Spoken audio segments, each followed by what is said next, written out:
ما شاء الله. حاجة رهيبة. التجربة مش الصنفين ولا الأربعة، تجربة ل5 أصناف من توزيعات العيد الفاخرة. شوف المنظر ما أحلى، إن المنظر يبان فاخر جدا. الشوكولات بحشوات متعددة، الشوكولاتة تبان لما تذوب في حرارة اليد. أما عن جودة الحشوات حرفيا حكاية. دي الصنف اللي أبهرني جدا.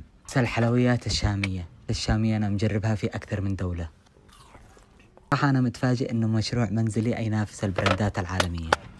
لو سمحت يا حبيب، اشتك تجرب لو سمحت، خذ أي واحدة تشتيها، بس ايش تعرف رأيك؟ ما شاء الله. حاجة رهيبة. كان ضروري أخلي أي واحد يجرب، وشفت رأيك كيف. الصنف المهم في العيد. صراحة المنظر فعلا ما أحلى، شغلهم مرتب وشيك، طراوة الكعك المطلوبة حرفيا. أكيد أخلي التجربة متكاملة، جربت معمول الشوكولاتة ولكن بتزيين مختلف، طراوة أكيد ممتازة. وعجبتني إنها مليانة، فعلا من المشاريع المميزة اللي افتخر إن أنا جربتها. شكرا هدايا سويت على التجربة الجميلة. هذا الصنف أنا الصراحة خبيته لي لوحدي، قرمش ولذيذ. تابعني عشان نكتشف المشاريع الجميلة. أتمنى لكم عيد سعيد إن شاء الله.